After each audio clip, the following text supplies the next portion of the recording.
Tšau! Kui sul on kopp ees tavalistest võileibadest, siis vaata seda videot edasi, sellepärast et ma näitan sulle, kuidas valmistada sooja, ülimaitsvat steegi võileiba. Lähme vaatame koostisosad üle. Tule! Nii, ja käime üle siis koostisosad.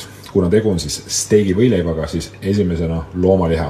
Nüüd, kui sa ei taha loomaliha kasutada, võid kasutada julgelt kanaliha, sealiha või siis mõnda metsloomaliha, täiesti sinu vabal valikul. Järgmisena on siis ise tehtud sai, see nüüd pole minu tehtud, selle tegi Tõnis, ma panen video kirjeldusse tema tagi siia ilusti kenasti.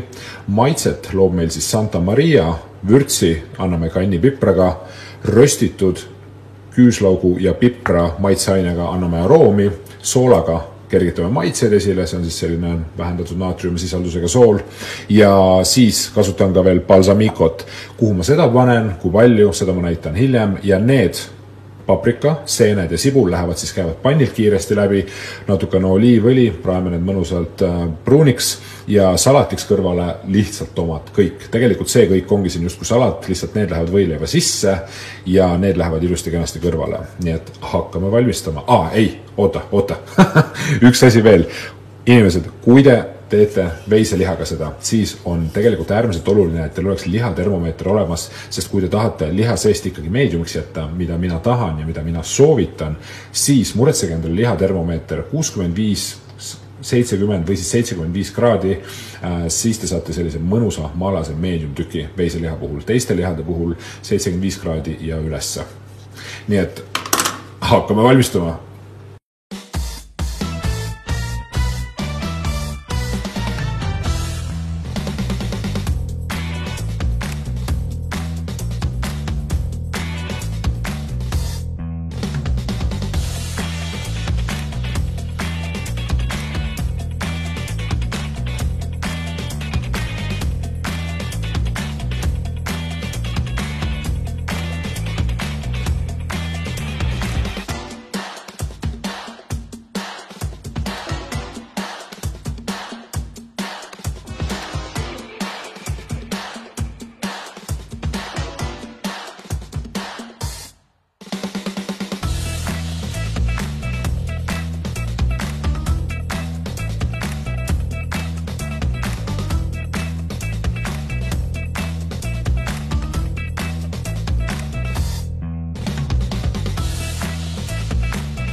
Ja see ongi soe steegi võileib.